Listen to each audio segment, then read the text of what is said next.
Well, the summer blockbuster season is heating up as Elvis edged out Top Gun Maverick to secure the #1 spot at the box office this past weekend. For more on this, let's bring in Yahoo Finance's Alexandra Canal. Alexandra, it's really interesting because it seems like Top Gun has held the top spot for what? It's been like 4 or 5 weeks now, but apparently a new king out in Hollywood right now.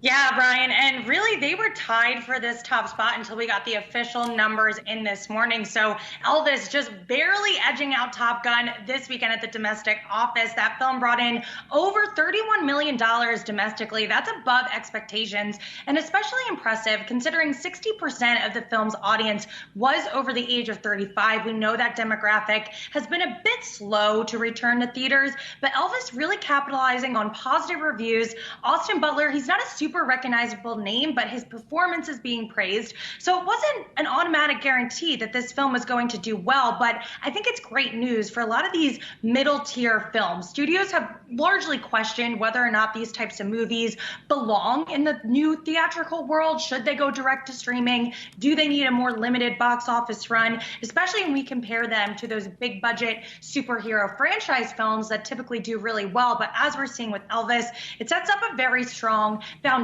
for these types of films, like Jordan Peele's Nope, for example, which will come out next month.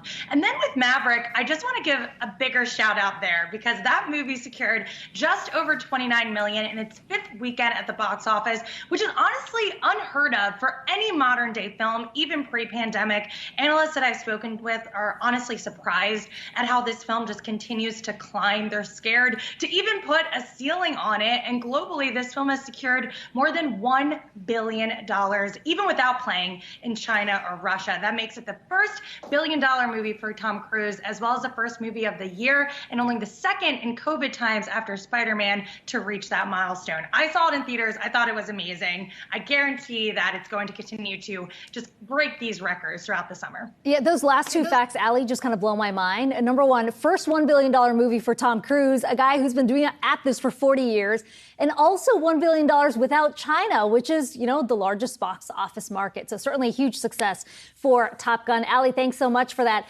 We should point out, Brian, you went to go watch it. I went to go watch it separately, both of us right? Watched it. Yep. It was fun. It was the perfect crazy escape movie that I needed. Yeah. Well, I mean, I saw it late. And I kind of didn't understand what all the hype was about because I hadn't seen the original. I watched the original I watched the original last week so I could prep myself for this one. I mean, there were people in our theater that were going, wow. During some of those scenes, right? And it's just like, it's a type of feel-good movie, but I mean, the theatrics is just like, were they saying wow during the shirtless football the scene? unnecessary football scene? We're not going to do any spoiler alerts, by the way. Or was it We don't do spoiler alerts on this show. But, is that a spoiler alert? Well, actually, I guess there's kind of no way to spoil this movie. There are cool planes and... Something for men and women. Let's put it that way. Yeah, you could see 60-year-old Tom Cruise without his shirt on in this movie, I guess. So that's one of the draws. I mean, I have to say, this has kind of brought, I think, his stock back up. I think it sort of just shows, I mean, he's just so charismatic, right, on screen. I'm not the only person saying that. He looks great. He looks great. And on the $1 billion number, maybe that's more of an inflationary phenomenon than it is a... that's right. We had to bring it back to the inflation monetary conversation. Monetary policy guys got to bring that back home. Top Gun and inflation. That is where you get it all here. Did you watch the original, by the way? You did watch the original, right? I did watch the original. This one's actually less tacky. The original is way too but you had to watch. I think, it's 1986. It came out a while ago, so I don't know if that holds up.